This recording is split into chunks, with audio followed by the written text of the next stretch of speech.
And this is not just about COVID. I mean, a lot of the stuff that we know about this started a long time before COVID. It's been put into the spotlight because of COVID. But my hope is that it will carry on and that we can influence the sort of the direction or the trajectory that goes in a positive way. So that's what I'm interested in. How do we help business make a meaningful contribution to human well-being and get rewarded for getting that right?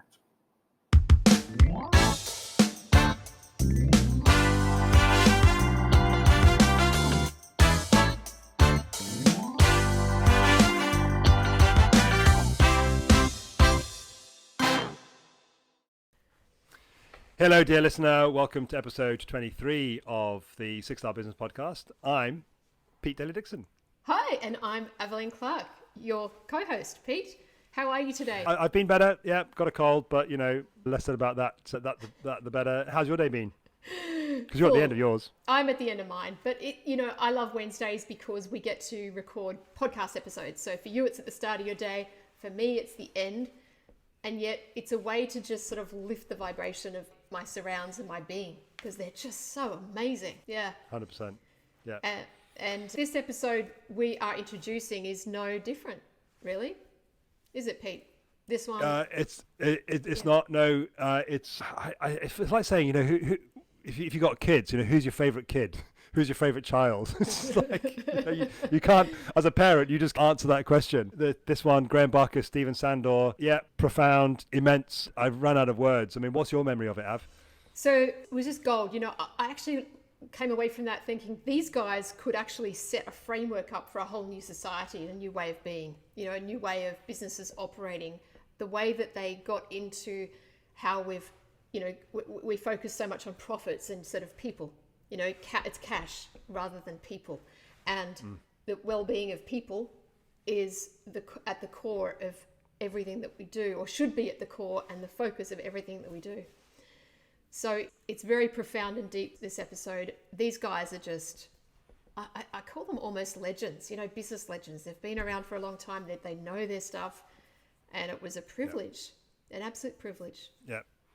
There's no shortcut to get there, is that? I mean, that comes partly as a function of age, but also partly a function of contribution and, growth over that period. So, yeah, it was a privilege to be involved in the conversation, even if it was just on the sidelines, just being there with Graham and Stephen. So with that said, dear listener, enjoy.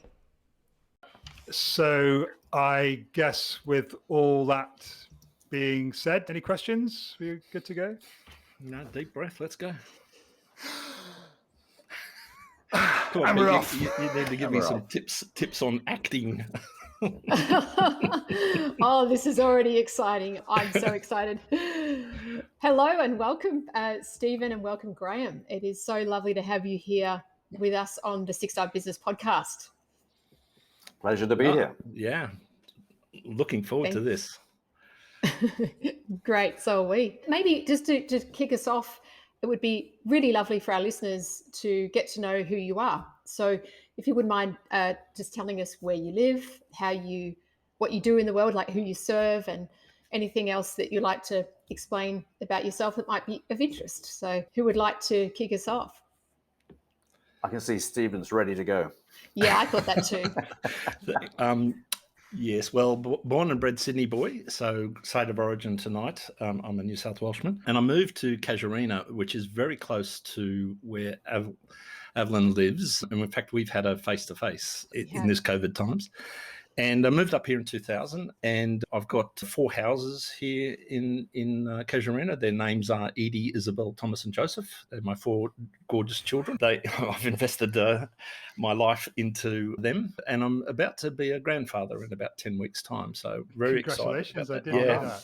Yeah. The village is very excited about raising this grandchild. Beautifully divorced. So Deb and I had 18 years of marriage, and we separated beautifully. That's the only way that I can describe it. And I went to PNG for 10 years and spent time up there helping a business owner corporatize his business. And then what was an 18-month gig turned into a 10-year sentence. And I ended up spending that 10 years helping business owners and C-suites and training people up there, and came back in 2018. Yeah, 2018.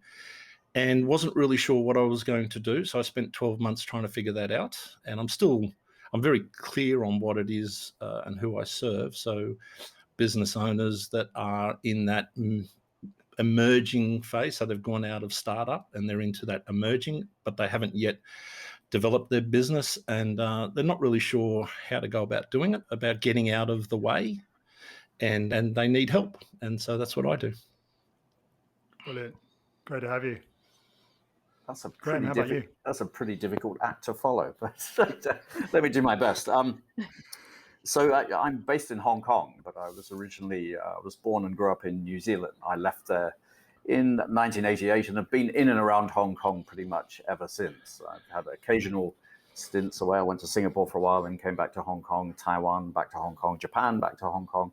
But there's some sort of a magnetic draw card, if you like, or pull for me for Hong Kong. Got two kids, a 21-year-old daughter who's just graduated from university in England after having had a pretty strange experience of university, certainly the latter part of it, and a 17-year-old son who's sort of thinking about where he goes with all of this. His plan to do a gap year and travel the world and do those sorts of things before he got into university is a bit up in the air. And for me, I've been in Hong Kong, in and around Hong Kong all this time, but typically I would travel about once every 3 weeks. It's the nature of being in this part of the world. You tend to do that. Friday this week will be 70 weeks since I last left Hong Kong, which has been really interesting. I've discovered an awful lot about living in Hong Kong that I hadn't seen before in the previous 30 odd years. So what I do, if you had to put a title to it, I'm something like a clinical or integrative health coach. So I work particularly in the area of workplace health and performance, or well-being as it's often called at the moment. But I particularly focus on behavioral change, and that's helping people achieve and sustain better outcomes either for themselves or through other people in the way they lead and work with other people. So that's how I sort of occupy my time. And of course, being based in Hong Kong, and I'm sure it's the same for people who might be listening from Singapore as well, we're very used to working across the entire globe. And it used to mean getting on a plane every now and again and going to London or New York or Sydney or wherever else. With all of that not available, it's just meant that the day has expanded exponentially. And so we've got this the luxury of being in this time zone where you can really cover the entire globe has turned into a little bit of a challenge. If you still cover the entire globe, you don't get much sleep. But yeah, that's how I... That's great. And it's nice to have a representative of my home. As you know, Graham, I was brought up in Hong Kong, spent 18 years there. So it's the first representation we've had from that part of the world. Stephen, obviously, Av and I know we've known you longer than Graham, but both of you have heard of I hope you've heard of the idea of the 6-Star Business Podcast. This is the 6-Star Business Podcast. You know that, right? I'm terribly sorry. Sorry, I'm in the wrong room. Sorry. It means different things to different people. So what I'm interested in at the start of this conversation is just to ask both of you what grabbed your attention about the 6-Star Business idea and held your interest long enough to show up here for an hour to talk about it. Stephen, what was that for you? I'll let Graham go. You went first last time. Yeah, fair enough. We're very polite with each other. I guess for me, we were introduced by a mutual friend, and I think that's part of the beauty of this whole setup and the whole system is that people know other people, and they sort of say, hey, you two should have a conversation with each other. So as I learned a little bit about what your interest is, what resonated with me is an idea I've been holding on to for a very long time. And that is that, we know business is intimately connected with human well-being. It always has been, positively and negatively. And there's a ton of evidence or examples, if you like, of the cost that work can exact on human well-being. But we're starting to get now a lot more insight into the potential benefits and how our work can actually support and improve human well-being. And it should, for employees, for customers, for the community, for the environment. There's a whole framework around this now in terms of the impact that business can have in the world. And so my vision, if you like, if I can use such a grand word, is that the companies that do this well and get it right should be rewarded and recognized by markets for having done so. So when I heard about what you're interested in doing in terms of having people share their experiences of companies that do it well already, or share their experiences of what it might take to do it well, it was something that I thought, well, I've got maybe an unusual take on this, in the sort of starting from the health and well-being standpoint. But it seems to me that, and this is not just about COVID. I mean, a lot of the stuff that we know about this started a long time before COVID. It's been put into the spotlight because of COVID. But my hope is that it will carry on and that we can influence the sort of the direction or the trajectory that goes in a positive way. So that's what I'm interested in. How do we help business make a meaningful contribution to human well-being and get rewarded for getting that? Very similar, or along similar lines to that. I mean, I haven't known you all that well, Pete and Av, but what I do know of you is that I want to hang around with that. So that's the first part of it. Is I'm pretty sure that I'm on the coattails of something here. I was also at the beginning of the internet when it first started, so when fax machines were used and we weren't really sure what the internet was. And I was happily a bystander and an observer of that, and I benefited from that. I sense that there is something afoot around people are just not happy with life, and in general, I think there's a whole disconnect amongst society, and we can get deep into that. But I just feel as though that there's a movement afoot, and I think you guys with this particular topic, the 6-star business or 6-star experience, I think that's at the leading edge of the thought leaders. So, I don't want to play small in this space. And I think this is a great forum for people to be engaged and to start thinking about that. And I suspect that there is probably, the 7 billion, 8 billion people in the world. I suspect there's other, movements afoot. And then it'll be the convergence of this that I think will take us beyond, where we are today. We hope so. Yeah. I was going to say, what a profound big. Wow. So much there. So if I could draw an analogy that I had when I was living in Papua New Guinea, and that might sort of, hopefully it'll kick us off. So in Papua New Guinea, when a child is born in a village, if the parents aren't able to keep that child, they're too many. They may have 8 or 10 kids already. Financially, emotionally, they just can't keep it. So the village basically gets around that family and adopts it. So that child is then given to an uncle or an auntie or a brother or a grandparent, and that child is then lives with that family. And they take all of the responsibilities of that child on. So I was thinking, I'm trying to get into I'm trying to understand first principles. And so in first principles, you go back to your assumptions. And so, always questioning your assumptions. So the currency that we currently use in commerce is cash. What if we change the currency? What if we change the currency to people? That's how we value our business, is the value of the people. So if you take that analogy of the village and adopting a child and then handing it on, what if we had employees who we nurtured and grew and built them up and trained them and made them valuable, and then got to a point where that employee was no longer, either you weren't able to provide a career for that employee, or alternatively, there was just no room for that employee anymore. What if you just handed that employee over? What if you rang your competitor and you said, I've got this, we've invested in this person. They are brilliant. Do you want them? And we've had nothing in return. I don't want anything back for it. How would that be? We've had some pretty profound thoughts around seeing change in the world on this podcast. That's taken it to another level and requires, as you said, Steve, a fundamental shift in viewing the value of a business. Well, it's beyond that, isn't it? I mean, it's value in general. It's seeing value in terms beyond financial terms. I mean, I was going to come up with a very simplistic notion before Stephen hit us with that, and that is that I think there's a rationale for organizations or businesses to get behind this idea of well-being, because the evidence already says that those who get it right and do it well are also rewarded financially. If you get that bit right, you tend to perform well in the hard financial dimensions, a bit the same as sustainable development. But this goes far beyond that. Because that standpoint still puts cash and financial profitability right at the heart of decision making. What you're describing turns that completely on its head. I realize that it's a major stretch, right? And but we were talking about a 6-star business. So is a 6-star business a 5-star business that's just a little bit better, or is it in a different solar system to be able to to do that? So the challenge that we have is obviously the horse is bolted on the financial system.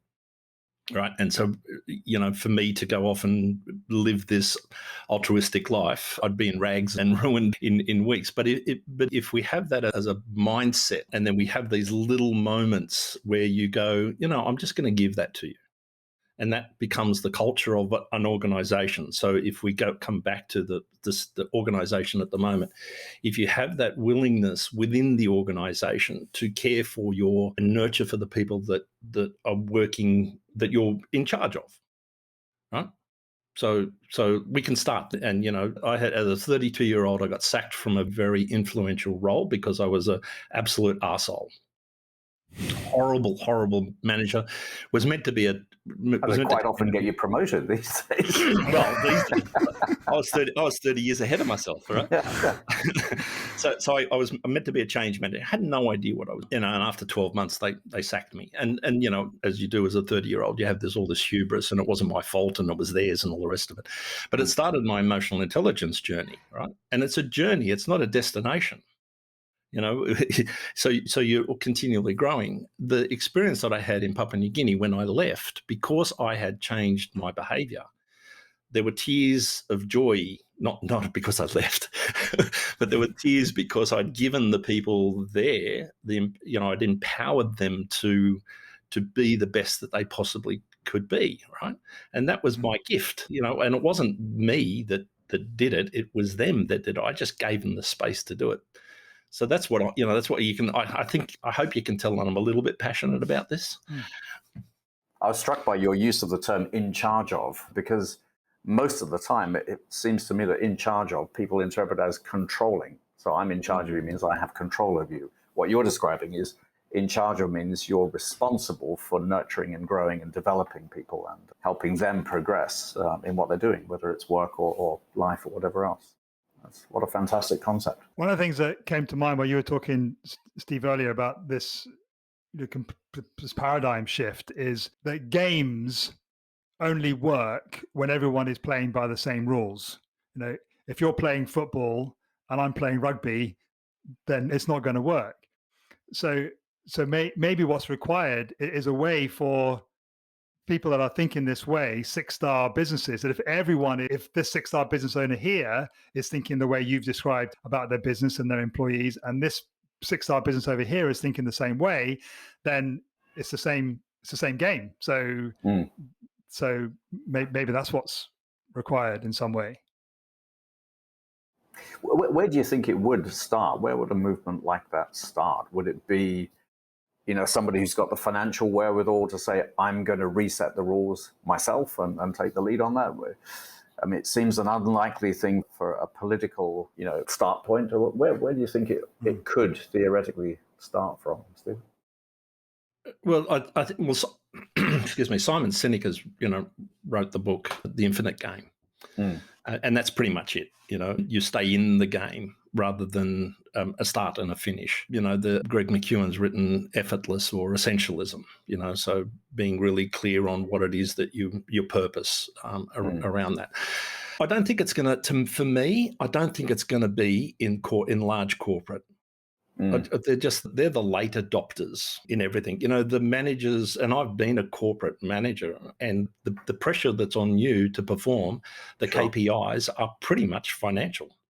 If you don't come up with financial KPIs, and laugh when people say that, our greatest asset are our people. Great. Where are they on your balance sheet?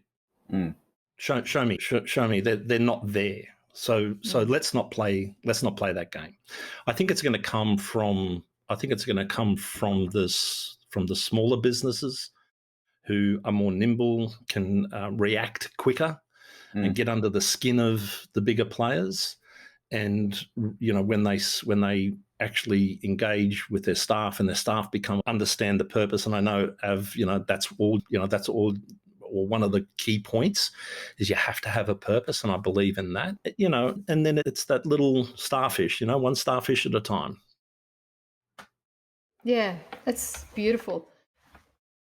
I'm reminded of the book The Go-Giver. One of the principles in The Go-Giver is about giving. And in the book, the story is that the guy brings up his competitor and literally, hands him a gig. Yeah. Because he knows that he can't do it. But it also reminds me of one of the other episodes we recently did, the guy called Mitchell. And Mitchell was talking about growing his small business, and he has a number of staff. And he said, you can't just instantly get perfectly evolved, emotionally mature, top class employees without paying for them, because obviously this is where the value comes in. So his thinking and his method is to hire someone based on the purpose alignment, the values alignment, and then invests a hell of a lot in that person and builds them up over time.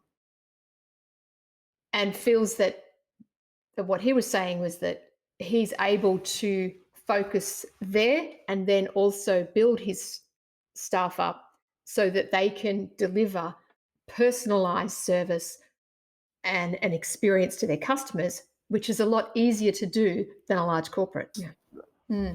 That really resonates. There's this model it's very commonly used in lifestyle medicine. So medicine that's dealing with chronic illness, not stuff that comes from viruses or bacteria or parasites, but comes from behavioral or lifestyle choice. And we try to apply that to well-being in the workplace, to what is the interrelationship or the equivalent for biology and genetics, psychology, mood, emotion, coping skills, and the socio-environmental factors. And we reckon there's probably at least six things that contribute to well-being at work. I mean, of course, individual resilience is part of it. Some people are more able to deal with a lot than others. Some people have a lot more going on outside of work than others do, and so that's part of it. But the second one we came up with was exactly values congruence. If you're aligned with what your company purpose is, then you're far likely to feel good at work than otherwise. Now, it does imply that the company is clear about what its purpose is, not by writing it on the wall, but by putting it into action. And it also requires that people are clear about their own values of what's important to them. And that's not always as easy as it might be. Of course, you've got HR policy and practice, obviously affects how people feel at work. You've got the physical environment, you've got the layout of the office, the ergonomics, sound, light quality, all those things. But interesting, we saw in COVID too, a part of that is, can you find in your office an environment which best suits the way you work, either what you need to do or the way you like to work? And if you can't, how easy is it for you to work outside the office without attracting cynicism or sarcastic comments? You're working from home, Steve, you're taking a day off. The fifth one is obviously human relationships, the day-to-day experience that you have with line managers and colleagues around you. And the sixth one we thought was just the amount of change that's going on and the scope and scale of change that's happening around you. The more there is, the less bandwidth you've got. But I think that values congruence is so important. I mean, if we all started a business tomorrow, we would do so primarily because we all had a shared view of what we were trying to do. We wouldn't have job descriptions, we wouldn't have departments. We would just say, let's really have a crack at this and make it work. And we could put up with fairly basic facilities and environment because we'd be driven by that sense of purpose. On the other hand, at the other end of the scale, if you've got the most fantastic office facilities, but the culture and the way you work is toxic and makes you feel desperately miserable, you stop noticing, the polished marble and the nicely appointed offices and executive bathrooms, that sort of thing. Really quick. The free lunches and yeah. And of course, if you just throw a yoga mat down in the corner and say, well, we're going to have a seminar on movement on Monday and mindfulness on Tuesday. I mean, yeah, it's better to have them than not have those things, but they don't really get to the heart of the matter, I don't think. I think it's probably true to say, Graham, that you work with larger businesses than Stephen, Evelyn, and I all of us are small businesses, but you interact with larger businesses on a daily basis. Where are they on the scale of understanding the importance of purpose, let alone articulating it clearly? It's difficult to make a blanket statement. Sure. I suppose what I would say is there's been a little bit more evidence that people are starting to think about this. And I think if we have to search for benefits out of COVID, I think that has been one of them, that people have been confronted with the reality that, stuff can happen that you absolutely didn't predict at all, and can have a devastating effect on the way business works. We had the whole work from home experience. We did a little bit of research around that. And there were 3 very clear phases. At the beginning, people really liked it. They said, this is great. I've got freedom, flexibility, focus. I can choose what part of the day I work in. I can balance other, draws on my time. So that was all good. Second phase, people started to feel that sense of social isolation. I miss the human contact. I feel like I'm out of the loop of conversation in the office. And the third phase was a bit toxic. When it looked like this was going to be a long-term proposition, corporates then started to think, how do we manage this? And they went right back to scientific management and all those principles of control. How do we check that Pete's actually logged on time? But let's measure Evelyn's value by how quickly she responds when we send something. So in the middle of all of that, this idea of purpose did start to bubble up again. It was a way of unifying people. So I think there's been at least a little more encouraging, positive discussion. Has that translated to a shift in how organizations, especially large ones, operate? Not so as you notice so far, but in pockets, it's starting to emerge. So I'm sort of more encouraged than discouraged by that, I would say. What I heard there was, particularly from the corporate looking down, is trust, or the lack of. Yeah. And I did read somewhere a study that was done not long into COVID. I think it was 3 or 4 months into it, and the businesses that had the mechanics of looking and observing what their employees were doing through, monitoring their PCs, surveillance, their productivity dropped. Yeah. And the ones that just allowed that individual, trusted in that individual to get the job done, and allowed them that creativity to solve problems, and was there as a support. So how can I help you? What do you need? Do you need flexible working hours because your kids are at home, or, those sort of types of things? The productivity improved. So that's, again, going back to really simple management principles, authoritarian, participative, and delegative, So when you have all the answers, you're authoritarian. But if you don't have all the answers, then you need to include other people. Otherwise, you're not going to get the results. And if you've delegated responsibility to somebody, let them do it. Yeah. For God's sake, they're there to do a job. Why do you need to keep monitoring all the time? And it's that trust, And that's hard to do. You have to be trusting to trust. Yeah. Makes a lot of sense. I mean, we did see productivity go up in the first stage of working from home, and then it looked great until we started to increase surveillance, and exactly as you described it, we lost all the benefits of it, and then we're left with the disadvantages of it. So I'm now under surveillance for longer hours than I was in the past, and I'm missing the human connection and interaction. So yeah, it's easy to get it wrong, but my hope is that we might still get it right. You know what I just heard? You say, Graham, that reflected on what Stephen said, is 2 ways of looking at people.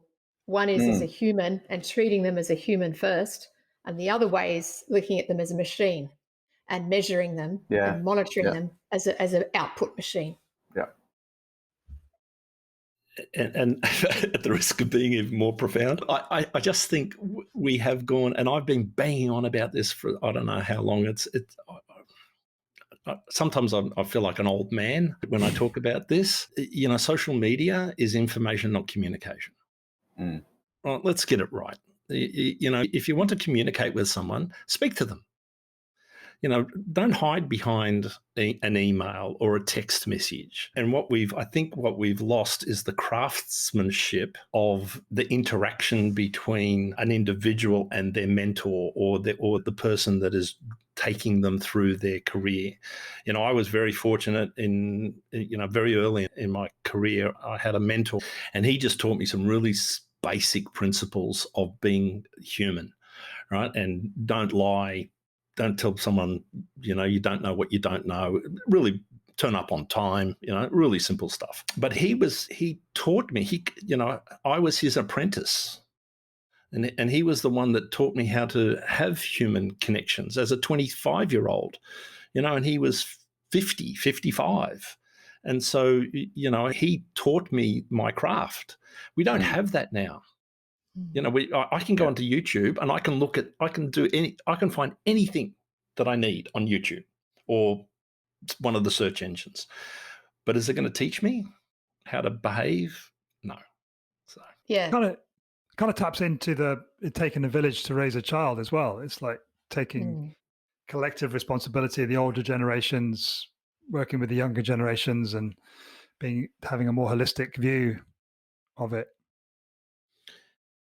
Yeah, I mean, in Australia, we went through I'm a product of an immigrant family. I was born in Australia, but my parents emigrated from Hungary at the end of the war with two young children under their wing, my older brother and sister. And, and a lot of migrant families congregated together. So, you bought the house next door to your parents because they were going to be the babysitters, But what we've done is we bought a house, 10 kilometres away because it was cheaper in suburbia. So now further. So we've got this urban sprawl, but now it's harder to connect with people. So then you build a community of people around you who are of similar values, and then that becomes your community. So that's the village that raises the children, But I think that it's fragmenting. And this is what I said at the beginning. I think there's a movement around that people are going, you know what?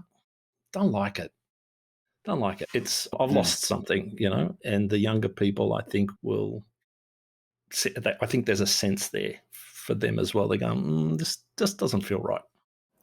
This connects for me with something, it comes at it from a completely different direction, but I think the core of it's the same issue. I happen to be talking with a few people who are bemoaning how terrible things are in the place that they live. And, but it's the conversation with people wherever they are.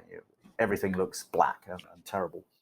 But I just happened to, I asked this person, so what is it exactly that's so bad? And they rattled off all these things. And I said, those sound like headlines to me. It's the stuff you read or, you would have read in the newspaper or online or you're hearing on the television or whatever. How much do they actually impact you on a day-to-day basis in how you live your life and what you do? To make a long story short, the idea that crystallized for me out of that was people don't live in countries, they live in communities. And when you take a community view of where you are, you realize quite often, I think, that things are nowhere near as bad as they might be portrayed in media. And you have connections with people, even simple connections, like people you can transact with at a very superficial level, but you say good morning to or hello or whatever. I can't remember the name of the person who did this, but it was a longitudinal study in Italy about the predictors of longevity. And it was that social fabric at a very low level where if you just have people to say hello to on a daily basis, but then also people who know a little bit about you and who you are and where you come from and your values, that was the strongest predictor. Far more, it predicted longevity far better than things like cardiac health or diet or all these other kinds of things. It was that. So I started trying to write a blog and then got stuck with everything else. But people don't live in countries, they live in communities. But what we talk about is what the media feed us at a country level, and the whole world looks dreadful. I'm not saying it isn't. I'm not saying there aren't some really difficult issues that are being talked about, but that isn't the whole picture. But the problem is it's become the whole picture because of media and social media and all the rest of this amplifying effect. I think Steve and Graham are playing profound chess. Because there is so. That's right. This is 6-star business, isn't it? there is so much in what you just said there about that longitudinal study and how that being the most single. What was it you said? The strongest predictor the strongest predictor of long life. Wow. Yeah. Wow. Well, you think about it. You could be someone sitting there in your house watching the mainstream media every day, not going for walks, maybe just staying in your house, maybe going outside the backyard, or, you think about it, if someone was in lockdown and not connecting and believing what they see on their TV screen or on their Twitter feed or whatever, that's a pretty miserable existence, because we know, and we don't need to go down the rabbit hole, but we know about, all the NLP and all the rubbish language and it's all fear-based, because they know that's what sells, and it's just, programming, and there's stuff around Facebook and how they can manipulate people's thoughts and beliefs and things by what they post. And it's just, that's another minefield. So if someone is addicted to all of that and allowing themselves to take all that in, that they're going to be in a really sad, isolated, lonely place. And contrast that, and I'll just give my own experience. So I've joined a local surfing group. So every Saturday I go down, I'm learning to surf. I'm not very good, but because I'm still learning. What I love is the fact that there are people that come from places around, and we connect and we get in the ocean and we chat, and we have a laugh. And that connection is something that, to me, is just as exciting as me getting up on that surfboard. Yeah. Really is. Yeah, it's that human need, isn't it, to be with other humans? I'm not an anthropologist, so I don't know, what, and I've never studied it, but I just know my intuition tells me that when I'm alone, I'm lonely, and it's not fun, And so when I'm on my phone looking at likes, and the dopamine drop hits, and all of a sudden I'm happy, and then I'm sad because the dopamine's not there anymore. So that can't work. That's not sustainable. So something's wrong. So, but when I'm connected with people, when I have relationships with people, and those relationships sometimes are a struggle, right? Because they're not always easy. But if you don't have the relationship with that person, then because you have a relationship with that person, it's harder to walk away. It's harder not to have the difficult conversation with them. And again, in business, if you care about the person that you're in charge of, right? If that's your context, then the difficult conversation has to be had. I love my children. Am I proud of them all the time? No, they disappoint me often, right? I disappoint, I'm sure I disappoint them as well, right? But if you don't have that strong relationship with them, I'm not going to send them next door and say, you're no longer my child, right?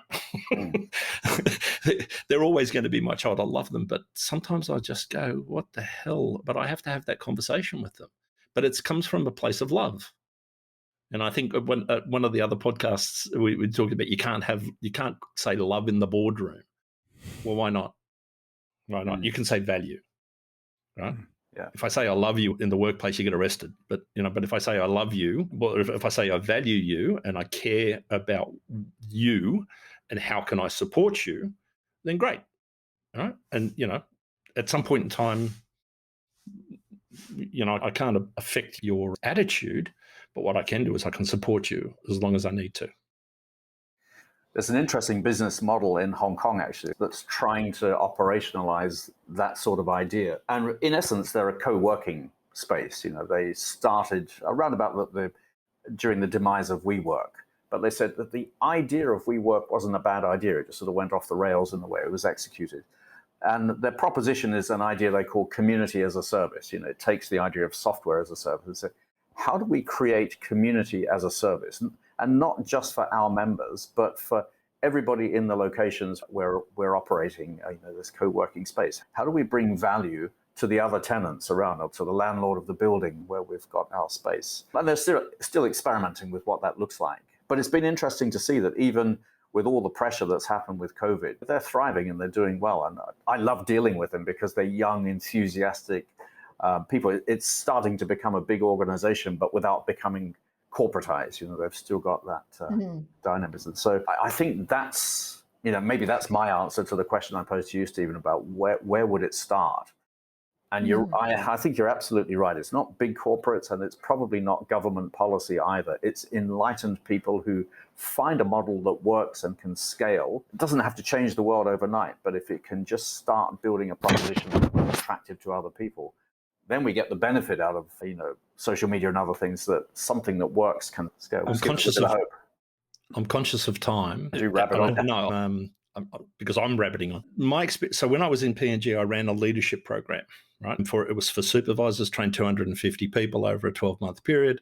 It was a 4-day leadership program, brought them in, and at the end of it, gave them tools that they could do. And when you're in that space, you go, I wonder, does this really work? And then the last 3 years in P&G, I was actually in a line management role where I actually had the opportunity to be the manager that implemented what I was teaching myself. And it worked. It works. I turned 2 businesses around, not me. I gave the people who were working with me, I gave them the tools to go and do what they needed to do. And Papua New Guinea is very colonial. And so when you're a white person in Papua New Guinea, you're not trusted to normally, right? Because you're either, as Sir Michael Samari said, you're either a mercenary, a missionary, or a misfit, right? So what I had to do was I had to gain these people's trust, right? And once they trusted me, then they trusted themselves. And here's the tools, go off and do it. Yeah. When they made a mistake, it was like, okay, well, how do we learn from that mistake? A mistake is only a decision that was made with not enough information. So let's get more information and make another decision, right? And so 2 businesses turned around from being basket cases to profitable because of the people. And so it works. I know it works. I've done it. You, the community as a service, Graham, are you working with them? You're working with them? Yes, yeah. Yeah. I think they might be good to have on the podcast, Av. Yeah. Yeah, that sounds very interesting. If you think. Yeah, but good idea. Thank you. One reflective comment about them in that they are operating in that different mindset, model, and way of being. I see them as the future gen, as in, and it's a way of looking at sort of, I guess, types of people. We've looked at large corporate, small business. They to me represent a future generation of thinkers. Now, it doesn't mean that everyone who's like that has to be the same age or really young, because Stephen, I see you as also being a future gen thinker. This is, like you said at the start, a movement, and it's a movement of a way of operating, way of being, way of thinking, and all it takes is someone at the helm of their business to start thinking that way, or who already believes it and just needs to put that into place. And sometimes we see a business like the one you've just mentioned, Graham, where they've started from scratch with a new way of operating. And so it looks fresh and innovative, and wow, look at the way they're investing in their people and focusing on community. Doesn't mean that someone who's been an owner of a business for 10, 15, 20 years can't shift. So sure, absolutely. It is a movement, and I don't know, is it a mindset shift, Stephen, Graham? I think it is, absolutely. And, I think of one of the other corporates I work with here. They're very much longer established, very long-term established business in Hong Kong, and talking to their chairman, who's slightly younger than me, actually, but certainly not one of the millennial generation. But he's just as visionary. He's got some really exciting and interesting ideas that, they have 200 years of history as a company, and a very well-established way of doing things, and that's fine. But that doesn't restrict him from having a vision and saying, "This is where I think things could go next." And he's not being Pollyanna-esque about it. He's not sort of saying, "Well, we're not going to make money anymore. We're just going to do this." He's sort of saying, "Here's an opportunity where those 2 perspectives converge in a very constructive and human-oriented way." Yeah, and I think when the evidence comes out that you can do both, it's an and statement, not an or statement, and you will be 6-star experience. The joyfulness when someone has joy at the end of the experience, that's a 6-star experience, is it not?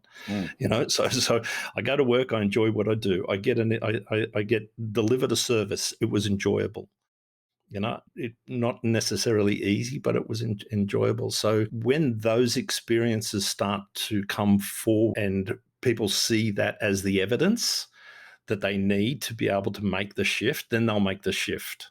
Yeah. So it requires those people at the forefront of the bell curve, to those early adopters, and to make that, and they are there. As I said, I believe that there is this movement afoot, and it just needs a little bit of momentum.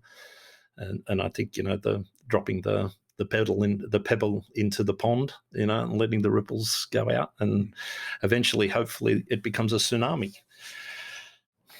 I had a sudden vision of 6-star business awards, a bit of recognition and sort of, a global platform or a stage. I mean, gosh, people have done it in the past for similar sorts of things or other much less valuable reasons. But yeah. I love what you said there, Stephen, about joy and how that applies as much to the people in the business as the people receiving the service of the business. And like, Graham, that's your focus is on the employees and how they are. And I'm certain that this overarching conversation of the 6-star business and this conversation that we've had at this particular moment in time with us four is one of those pebbles dropping into what seems to be an ocean that is, immovable and, can't be impacted by a single drop. But I think the momentum is building, and in years to come, people will look back and say, well, that everything in hindsight is obvious. And I just eternally grateful to you, Steve and Graham, for sharing this moment in time with us to keep that momentum going. Yeah. And any last thoughts from you? Look, it's been an honor to be here. As I said at the outset, I don't want to play small in this one. And I think you guys are doing a fantastic, creating the opportunity for me and Graham to present ourselves here, but to, hopefully encourage others to change the mindset. Couldn't have said it better, so I won't. I fully agree. Well, thank you both so much for coming. I know we've all enjoyed this. It's just beautiful. And I feel like we've dropped more than a pebble in that big pond. And for that, I just want to thank you and look forward to speaking to you at some stage in the near future. Thank you. Thank you. It's been a real joy, real pleasure. That was another stimulating, thought-provoking episode of the 6-Star Business Podcast. Thank you so much for getting this far. Please go ahead, like, subscribe, and give us a comment, review. A rating. If there was a 6-star, we'd love you to give us a 6-star rating, but just go as high as you can. And if you want to continue the conversation with us and all the cool people who've joined us from the podcast, head on over to apply.6starbusiness.community. See you there.